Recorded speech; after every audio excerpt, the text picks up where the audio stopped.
Evening, ladies and gents. Simon Brown here, not doing this evening's PowerPoint, just doing the intro, and I'll help with the Q&A. Also, no webcams, we're struggling with those, so we thought you don't need to see our smiley faces. Before we go any further, let's just check that you can hear me, that you can see Njabula's screen. So if we get both of those, if you can give us a thumbs up in the GoToWebinar app. Brilliant, we're winning there. So this evening, Njabula Nzibande is going to be doing our presentation. He is currently at Standard Online Share Trading. He also writes the Village Trader blog on justonelap.com. I'll drop a link through to that. I've known Njabula for many years and watched him progress as an investor, but more importantly for this evening's as a trader.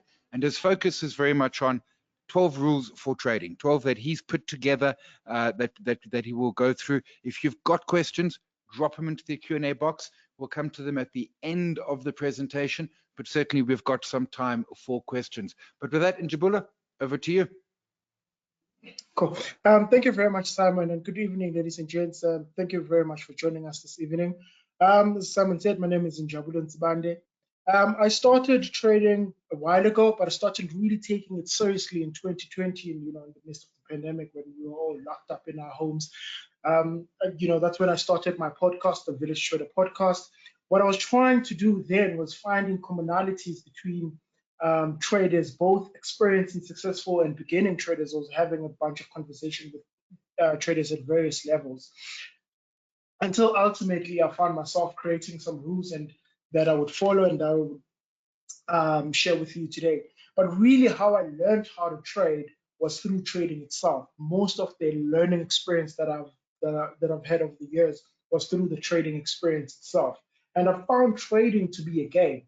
And with every game, there are certain rules that you need to follow in order to win the game, and trading is no different. And this presentation is about such rules, right? But these rules that I'm going to share with you are not necessarily about where to place a stop or when to buy or which technical pattern to use. They're really more on the philosophical end of the spectrum in terms of as far as rules are concerned. Without any further ado, I'll get started. But before I get into the rules themselves, I want to start with this quote. Enter through the narrow gate, for wide is the gate and broad is the road that leads into destruction, and many enter through it. But small is the gate and narrow is the road that leads into life, and only a few find it. What this basically means is that there are many ways of doing things wrong, and then only a few, if you're lucky, of doing things right, and even more so for you specifically as a person, of doing things the right way for you specifically. And in trading is no different, right? There are many ways of trading. There's a whole host of trading strategies and methodologies that you could use, but there are very few that could work for you as an individual. So the journey into trading is about finding that straight and narrow path that leads into you, that leads you rather into success as a trader. And the proof is in the pudding, right? Because if you look at the success rate of trading, only a few traders make it out and make trading to be a success. And well, the question is, how do we find that straight and narrow path? Well, rules is one of the important ways that we find that straight and narrow path, and this presentation is about that. So rule number one, this is a solo sport, so you have to do your own thing.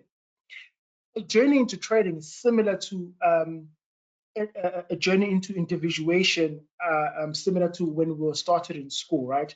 When we were starting in school, we're young kids, we're a group of kids doing similar things as a group, right? We wake up roughly at the same time, we go to school roughly at the same time, and then when we get to school, we divide into smaller groups, friends, classmates, whether it's a drama class or debate or whatever. But in those groups, you get to group into by your own similarities with your group of friends. But until you get into the exam room, right, where your friends cannot write the exam paper for you, it's just you and you alone, and that your studying methods to be your own. They have to be in sync with you and your personality. And in trading is no different. When we start off trading with, a bunch of strategies that we find on the internet, finding different ways, trying out different ways. And broadly speaking, we're doing similar things. We put on trades, we take off trades. But ultimately, to trade you have to trade your own way in order for you to find profitability. You have to trade a style that's in line with your own personality.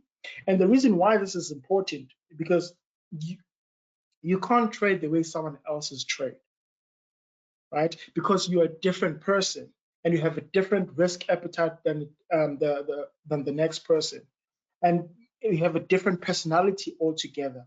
That's why you can't trade the way that they do. You can learn. This doesn't mean you can't learn from someone else.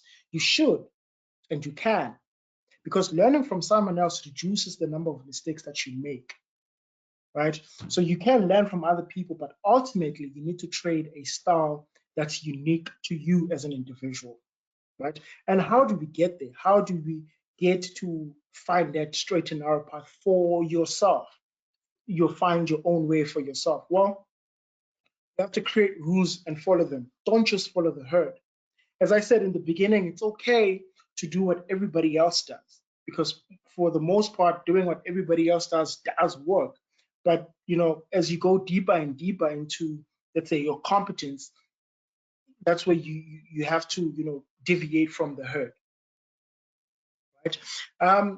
Rules are essentially upfront decisions. It's the decisions you make beforehand, how you're going to act before a situation. It's deciding how you're going to act in a particular situation before that situation occurs. It's deciding what habits are you going to have, right? Rules are, in a sense, creating that solo map for you. Once you've separated yourself from the herd and you start to learning to do your own thing, you will inevitably run into a different kind of a problem, especially in the beginning, while you're still creating these rules and trying to follow them. You'll run into a conflict. You'll run into a difficulty following your rules, right? Which brings me to rule number 3. Resolve any psychological conflict emanating from you following your rules. Typically, a conflict arises between what you ought to do and what you'd rather do, right? And it's a similar process when you're trying to lose weight. For example, remember those New Year's resolutions, right? Me too. So in the beginning, you decide, okay, I'm going to go to the gym this time. I'm going to eat. I'm going to quit sugar. I'm going to eat well, etc., etc.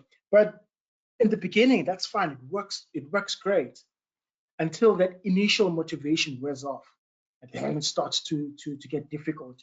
Excuses starts to creep in because there's the difference between what you'd rather do and what you ought to do, or rather what you have to do, start to come apart, right? And it starts to get more and more difficult to do what you have to do, to go to the gym, right? It starts to get more and more difficult to stick to that habit, and then, which is why we need discipline. The word discipline is used a lot, and it will be used a lot in your trading experience as you go further and further. And discipline is what we use to resolve that conflict, right? So let's say now it's time to go to the gym, but I'd rather not go to the gym. I'd rather, catch up on my favorite show, or relax my legs because I'm tired, or whatever the case may be. But I know I have to go to the gym.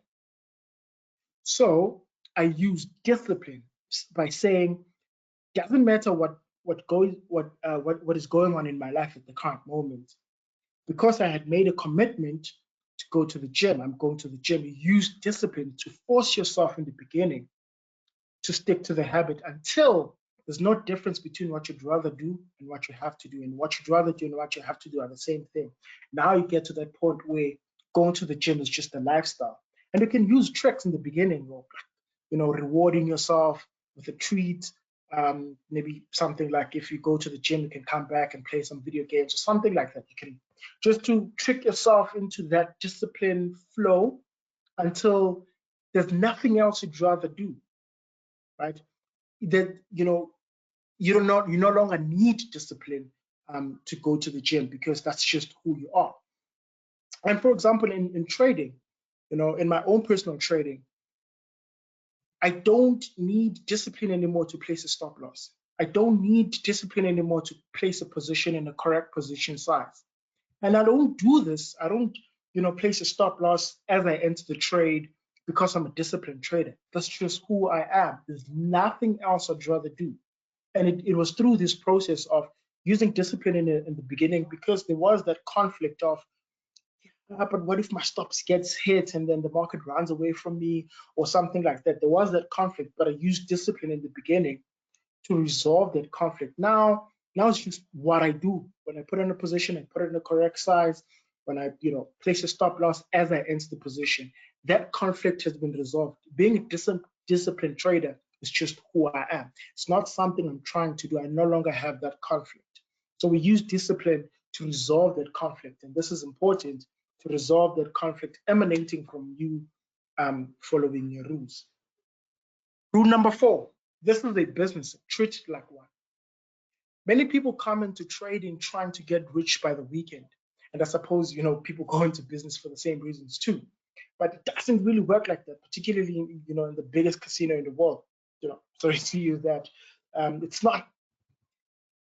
Good trading could be taken as gambling, right? It's the biggest casino in the world. But from your perspective as a trader, it's a business. At least if you're taking it seriously, it's a business, so you have to treat it like one. Right? And the number one objective of a business is to turn a profit, right? Which is, the formula for a profit is quite simple. Income minus expenses equals to profit or loss. And as a trader, our income is simple. It's profits that we derive from the trades that we take. And the expenses that we have are the losses that we get from trading. There's other expenses too, like, your charting software, the data that you collect, the books that you buy, webinars like this one, etc., etc. So you have to drive down your expenses, particularly the losses that you take, which we'll get into. So as long as your income outperforms your expenses, you have a profit. That's your number one objective, right? As your job as a trader in that business is to identify and execute trades and make sure that the income beat expenses, the profits that you make over a period of time beat expenses. And a good business person or a good businessman or woman also knows how well or badly his business is doing. And they know this through good record keeping. And as a trader, your record keeping is your trading journal, both quantitative and qualitative. The qualitative journal is where you record your thoughts, your ideas, what thinking as you're looking at the market, whether you're looking at the market from the fundamental perspective or from a technical perspective. And then the quantitative journal is, the Excel part, the numbers, right? Your entries, your exits, your profit or loss, your R multiples, that all the statistical data that you collect as a trader is very, very important for you to understand whether the business is doing well or not. And one of the key important things that the journal helps us with, it keeps us accountable to ourselves. It's like your own personal coach, right? If you say, this is how I'm going to trade, your journal will keep you accountable. Will keep you accountable, comparing what you actually do and what you said you're going to do if you write it down. Because if you keep these ideas in your mind, they will change in your mind and some of it you will forget. So if you have them in the journal, it will keep you accountable. And trading is a business, so you have to be strategic. You don't want to find yourself being just addicted to random rewards because they can come like that. So it's a business, so treat it like one. Rule number 5, learn to take some losses. You have to learn to take losses because losses are inevitable. They're just part of the game. Losses are the cost you pay to find your profitable trades. A mistake a lot of people make is that they want to avoid losses altogether. They try and eliminate their losses from their trading process. But that's like a box of thinking that you won't get punched because you've learned some ducking drills.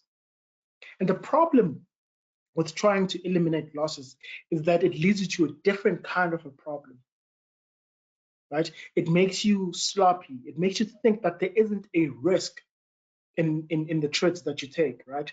That's like when a boxer thinks that he won't get punched because he's learned some ducking drills, he's led to think that the risk of him getting punched in the face has been reduced to zero. And then he gets sloppy in the ring, and that's when you get that knockout punch, right? And as a trader, similarly, if you take a trade thinking that there isn't a risk to the trade, or at least a risk of losing money to the trade, because you've eliminated all the, you've applied strategies to eliminate losses, right? And that's when you get caught. You're taking bigger positions because why not? Because you know you're not going to lose. So that's the kind of a problem that trying to get rid of losses will lead you into. It leads you into believing there isn't a risk to a trade, and that leads you into sloppy trading, right? And people would go back to trades trying to figure out how they would have avoided any losses, etc. Let me save you the time. It doesn't exist. There isn't a way of trading that doesn't include losses. It doesn't exist. So don't waste the time trying to find a way that doesn't have losses. Just learn to take the losses. And more importantly, you can be profitable and very, very profitable without 100% hit rate. In fact, you can be profitable with a low hit rate. In my trading, between 2020 and 2022, I did about 120% return with only a 25% hit rate, which means I was wrong 75% on 75% of my trades. But I'm able to get that return because I've learned to take the losses and deal with them and not let those losses get to my ego or get to my state of mind, right? And the only way I could do that is to manage how I take those losses and how the impact those losses have on my portfolio, right? And another thing that's very important about learning to take losses, you need to learn to take a losing streak. Because sometimes you run into a really, really bad market where you run into something like my longest losing streak was like 20 trades in a row. Wrap your head around that for a moment. 20 losing trades in a row. Still have to do the same thing, right? I still have to go back to the market and take trades the exact same way, even after 20 trades in a row. Why? Because I've learned to take losses. I've learned to accept losses as part of the game, right? And how do we?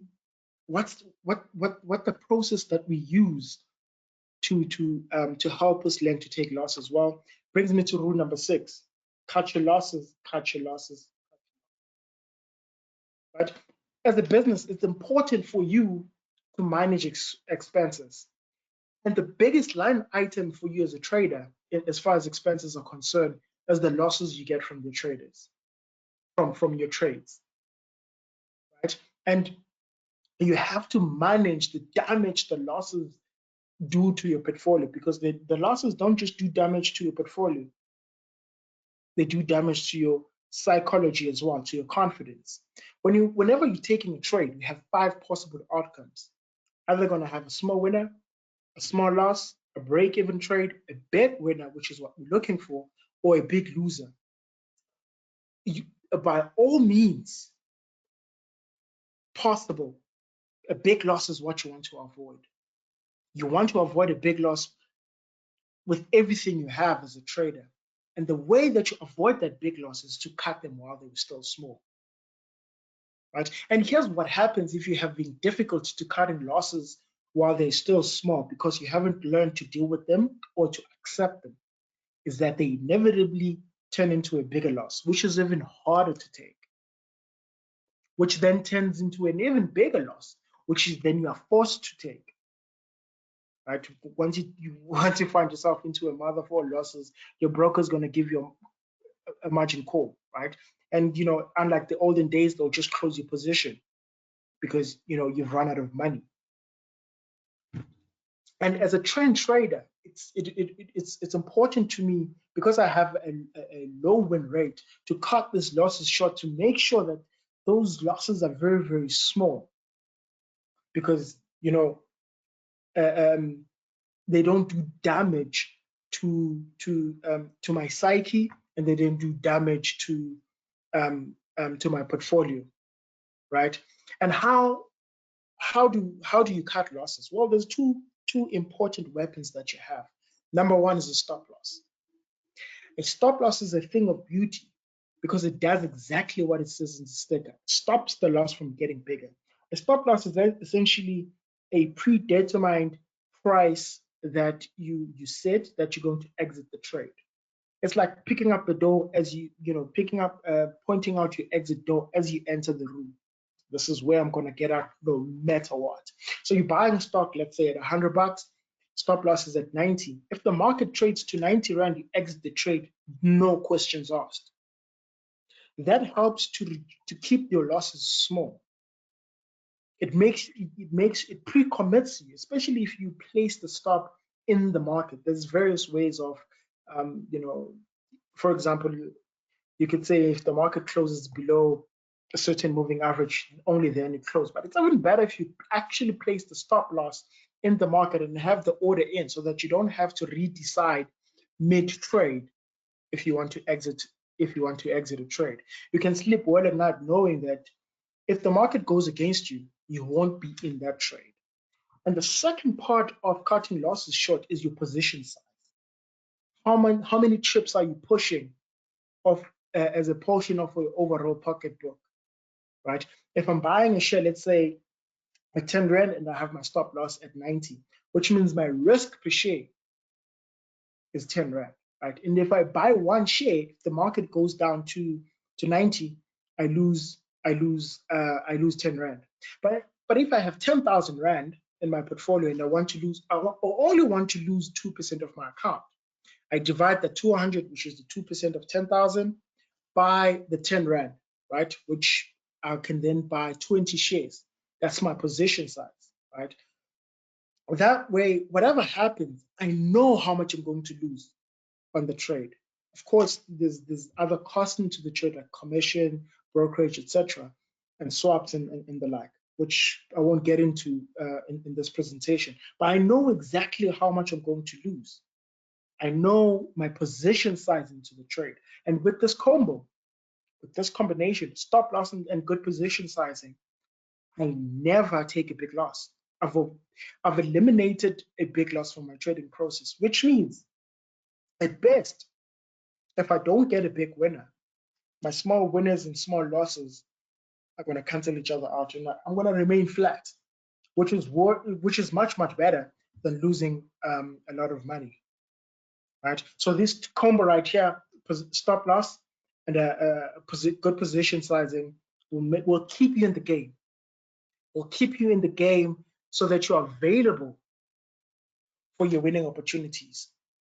At least if you can see them and take them. You keep, because if you take a big loss, you're out of the game. Even if the very next day you see the trade that would have tripled your money, you won't be able to take it because you would have been out of money. So cut your losses, cut your losses, cut your losses. Number 7. So after having avoided that big loss, of the 5 possible outcomes that you're looking for, the big winner is what we're looking for. And a big part of what makes trend following a profitable strategy, at least for me, was getting these big winners. Now the question is how? How do we get these big winners? Well, basis of rule number 7: run your winners, run your winners, run your winners. On the screen, you have an example of a trade I took a couple of years ago of an MTN trade. I took the trade at around 88 Rand, right? Ultimately, I exited the trade at around 175. When I was taking the trade, you've told me to place a take profit target, I would not have placed it at 175. So by running my winners, compound my return, and having eliminated the big losses, my risk is still limited, right? And as far as running your winners is concerned, there's two parts. There's the mental part and there's a practical part. And the mental part, Dr. David Paul, who's one of the best in terms of trading psychology, he said this. He says, the problem with most traders is that they're very optimistic with their losses and pessimistic with their winners. They hope that their losses will turn into a winner and fear that their winner will turn into a loss. Instead, they should fear that the loss will turn into a bigger loss, and the winner will turn into, and hope that the winner will turn into a bigger winner. So you have to be pessimistic with your losses and optimistic with your winners. That's the psychological part that enables you to stay longer with your winners. And from a practical perspective, I want to quote Richard Dennis on Market Wizards. He says the correct way to approach this, the correct way to approach running your winners is to say, this structure means up and this structure means up no more. Never that this structure means up this much and no more, right? So that essentially means that you stay with your winner until it starts going the other way, and then you immediately let it go, right? Similarly with this MTM trade, I stay with the trade from about 88 until it starts going the other way, right? And the way that I do this is that I have a stop loss on every single trade that I take. I have a stop loss because I have to eliminate the possibility of a big loser, right? But I don't have a take profit target. And I want to emphasize this. This is just back to rule one, my personal style of trading. I don't have a take profit target, right? So I trail my stop loss behind me so that if the market turns, I am out of the trade. But if it continues to run, I remain in the trade. And then I raise it higher and higher, never lower. I always raise my stop loss higher. Rule number 8, take what the market gives you. Don't be greedy. Well, in terms of running winners, there's a limit to the madness. That's another mistake a lot of people make.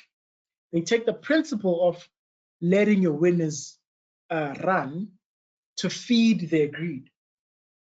And the line can be quite thin and gray. So what is greed?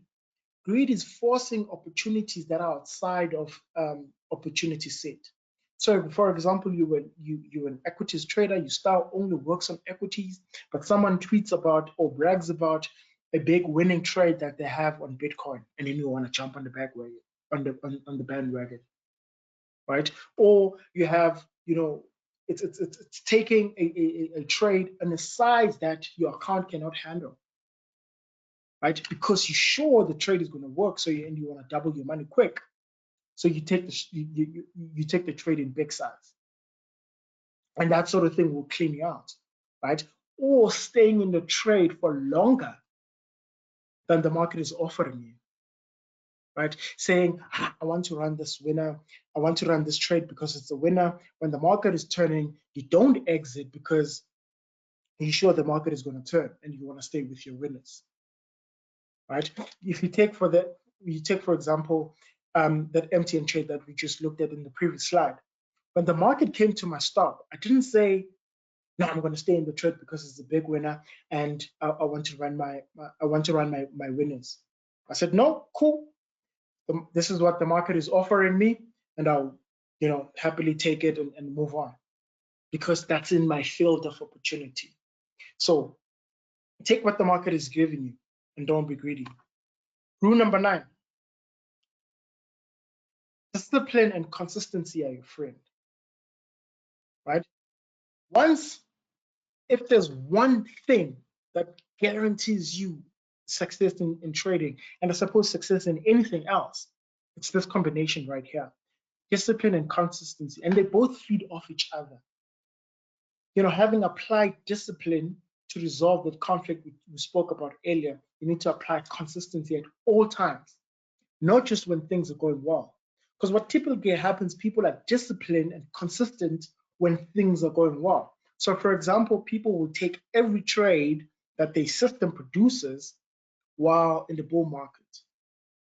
And as soon as things turn, they start chopping and changing rules because they're no longer now consistent because the environment has changed. You have to be disciplined and consistent in every market environment. Doesn't matter whether it's a bull market, whether it's a ranging market, or a bear market. You have to be disciplined and consistent with what you do, right? Because if you're going to act randomly, random inconsistent behavior produces random inconsistent outcome. If you want consistent outcome, whether it's losses or wins, you have to be disciplined and consistent. To guarantee success for you as a trader, even as you're learning, discipline and consistency are your true friends. Rule number 10, take full accountability for your trading account and what happens to it. Going back to that first rule, you have to do your own thing, and this is why. You have to take full responsibility of what happens to your trading account.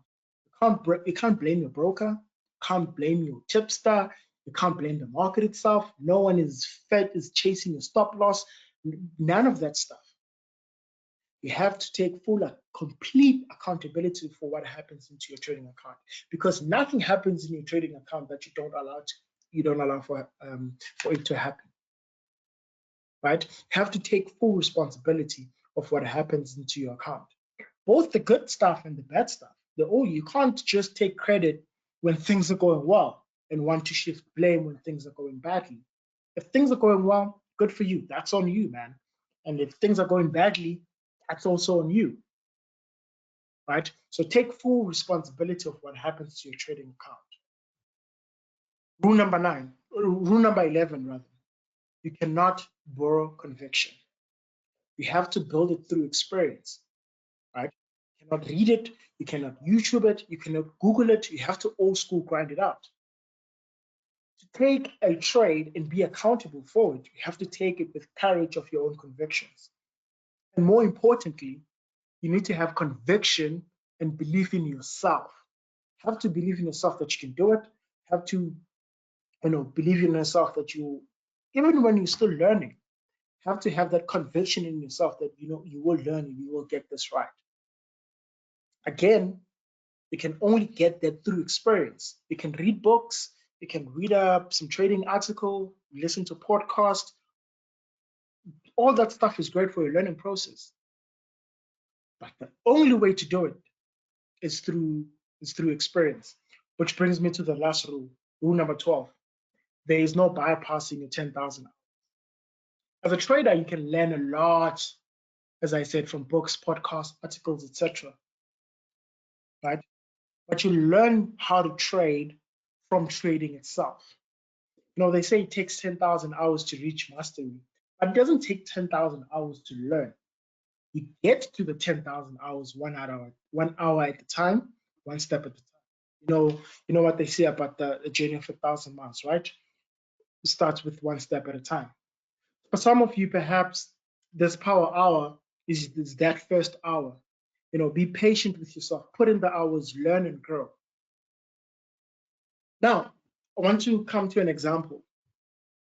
Example of a trade of a trend following trend. I went to a trading simulator to retake that MTN trade in a sense, but I've since changed rules on how I trade from a practical standpoint. Right? So I took this trade in somewhere in mid-March, as that breakout happens here. And to understand, so the market was breaking a resistance as I was taking the trade. That's what triggered me into taking the trade. Now, to understand support and resistance, just a little bit, just to tap on that, you have to understand how the prices move high and low. For a price to move from 100 Rand to 110, someone has to be willing to pay a higher price than what is quoted in the market. Someone has to be willing to say them, okay, the stock is quoted at 100 and I'm happy to pay 110 Rand. That pushes the market higher, right? So if you're looking at this chart right here, at these levels at around 76, no one in the world was willing to pay a higher price for that period, right? But then all of a sudden someone said, I know that other people were unwilling to pay 76 Rand 50. I'm willing to take the market higher. That becomes important to me. If someone is willing to pay a higher price that other people were unwilling to pay before, that becomes important. So I may not know why they're doing that, but I want to join in the party. I'm taking it with an assumption that other people will follow him as well, and that will push the market higher. So I join in the party. But stop loss again. Stop loss says, if I'm right on this particular trade, where is the market? Where will the market not go, right? And for this particular example, I looked at this candle here. I'm going to say if the market will not take out the low of this candle, and then that's where I put my stop loss. If the market comes here, I'm out. No questions asked, right? So I placed my stop loss around 68, and my entry was around 82, 83. So about roughly 20 odd Rand stop loss. So lo and behold, the market rallied, and a similar thing happened, right? When the market got here around 90, no, the market said they were unwilling to pay a higher price, and they pushed the market lower. But then a few weeks later, someone says, I'm willing to go higher. If someone does that, I'm saying at this point, I look at this as a new trade. But because I'm already in the trade, what I do is I raise my stop loss first. So in this particular instance, I raise my stop to about to around break even. So now, whatever happens on this trade, I can't lose money. Of course, commission and brokerage and the like. But from the trade itself, I can no longer lose money. So similar thing happens again. Market says not higher, push the market lower. But when the market starts to disagree with that level and break higher, I again raise my stop loss. But now, that first leg of the trade, if my stop loss is hit, I make money. So whatever happens at this point, I make money. So now I can afford to take additional risk on the trade. So I can afford to take this new trade, right? So I take the trade. So now again, running my winners and adding to them, being optimistic with my winners. Similar thing, market says, nope, not a chance. We're not going on higher. Push the stock back below. When the stock disagrees, I raise my stop loss to a level where I say, if I'm right on this trade, the market shouldn't go there. That's where I'm going to place my stop loss. Now, as you can see, that earlier leg of the trade is in bigger profit, and that last leg of the trade has a much reduced risk. And then this cycle continues. If I raise my stop loss on that next breakout, both both legs of the trades are now in profits. I can add to the position, and then again do the same thing.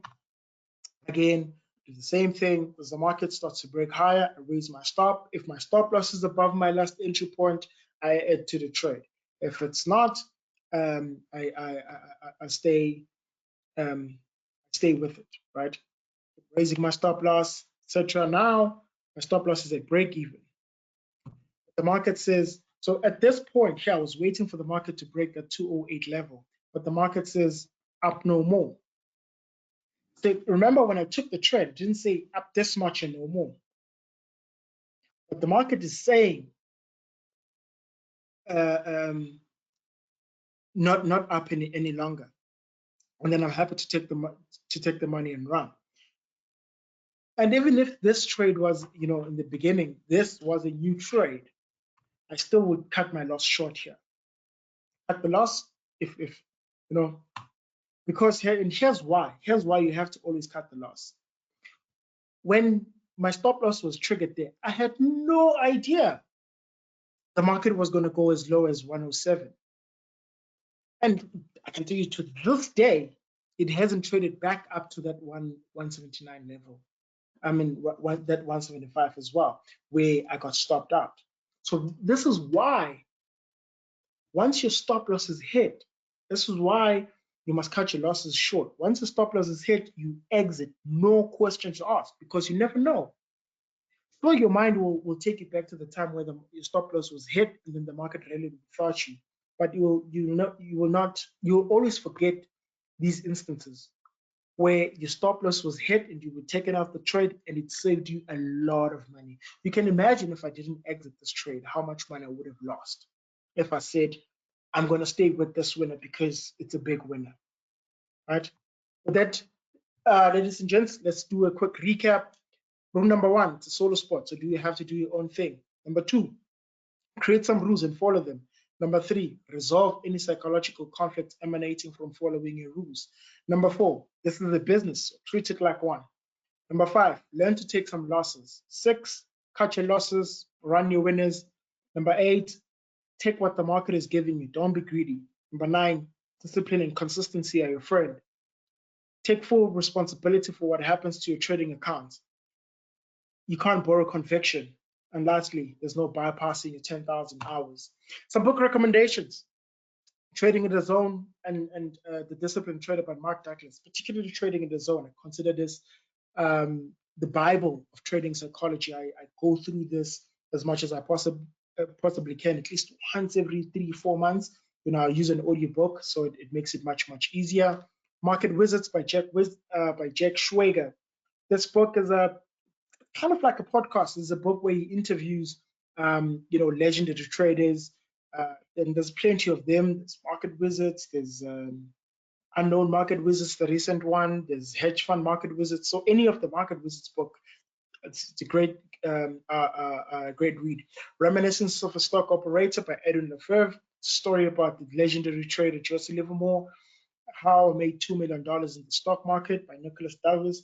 This is a book that changed the game for me as far as trend following and running your winners and adding to your winners, etc. And Anijuk, this book talks about thinking in probabilities. It's a great book to read. But that, ladies and gents, thank you very much for the time. You could have been anywhere in the world, but you chose to be with me, and I thank you very much. You can contact me if you want a copy of the slides, njabula.tsibane@standardbank.co.za or njabula@villagetrader.co.za. You can check out my website, villagetrader.coza. There's a box that I wrote there, and some old technical classes as well. And someone said at the top, just on that.com/village trader, where I write a blog about trading. Ladies and gents, thank you very much. Simon, thank you very much for the time. Jabula, appreciate. A couple of questions coming through. A couple have already been answered. Your win ratio, you spoke around that. We talked around stop loss examples. Josie's got a great question. And Jabula, I'll let you answer it first because I've also got some thoughts on this. Asking, first saying thank you very much. How does one build confidence in their system?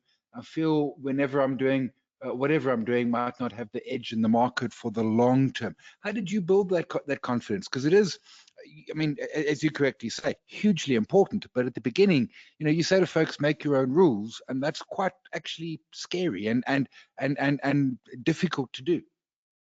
Yeah. So for me, it's just by trading itself. You build the only way to build that confidence is through trading and through that discipline.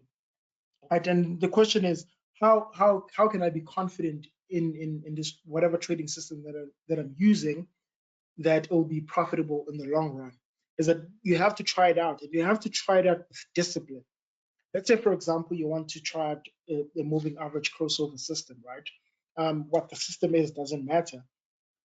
In order for you to build confidence in that system, you have to trade it with consistency. If the system says buy, you buy. If it says sell, you sell. But within that system, you have to, again, with that trading journal that we spoke about, you have to understand how much, when it loses you money, how much it's losing you. When it's making money, how much it's making you.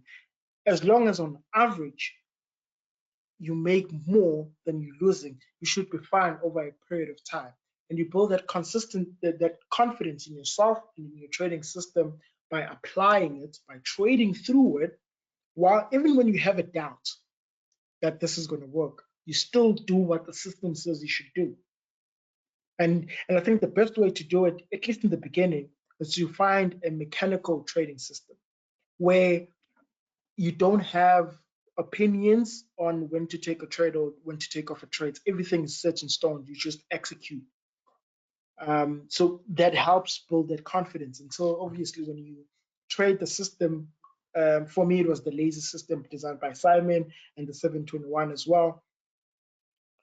I had no opinion on whether to take off a trade or not, but I had to follow the system. And in doing that, I was building confidence in myself in doing what I said I was going to do. And then also just noticing how the market moves and recording patterns, subconsciously in my mind, and having that confidence that I've seen this before, I've seen that before, I've seen that before, I've seen just experience.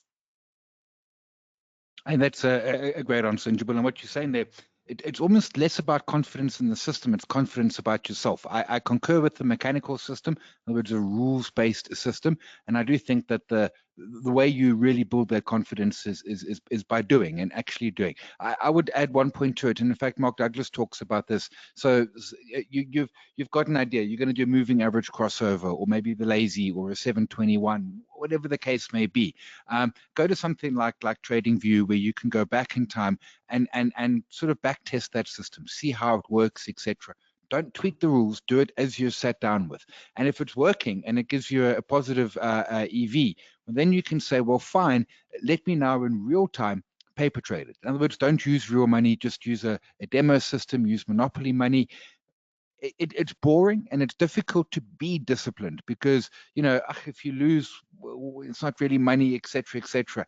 But it helps to, in Njibula's point, sort of make you that discipline and improve you as the trader. And then that third step is then you start with real money. Now you've gone through a back testing process, you've gone through a paper trading process. Now you're at the point where you've got to put cash into the market and make that cash small. In other words, don't go and take your family life savings and put it into the market, because that will stress you. Take a small amount of cash. Njibula and I were fortunate during the pandemic. One of the online brokers in South Africa was offering zero commission, or maybe I think it was zero commission. Njibula, it was free. Yeah, it was zero commission. Yeah, and that was just their marketing budget basically went to pay commissions for trade fees for folks like Njibula and myself. And that means you can trade with a small amount of cash, not get killed by fees and minimums, and then slowly you build that number higher and higher as your balance grows from trading and as you add some more cash into it. But absolutely, I think the key point you said there, Njibula, is that it's doing it. And that as much as we're building confidence in the system, truthfully, we're more building confidence in ourselves. Yeah, because you could change the system at any time. So the confidence in yourself first is more important. Yeah, that's a great point. It also means that you can then take the skill of trading, as you say in Njibula, and apply it to different markets, different assets, different strategies. You can do different things with it. You've created, the skill is not, I'm a demon moving average crossover. The skill is, I'm an excellent trader. And that's really we want to get to. And once you're an excellent trader, now you can trade anything. It's like a top surgeon. They're a top surgeon. They might specialize in, I don't know, something or other, but they're a brilliant surgeon. They're great at stitching and all the other bits that go into it. And I'm going to park that rabbit hole before it starts to get gearish, but you get the point from it. Folks, I'm not seeing any more questions coming through, so we will park it there. As Njibula said, there are his contact details. You're welcome to give him a shout. Njibula, really appreciate your time this evening. That was excellent.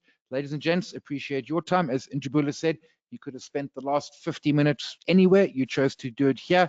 We are both hugely appreciative. Thank you very much, everybody. Cheers. Cheers all.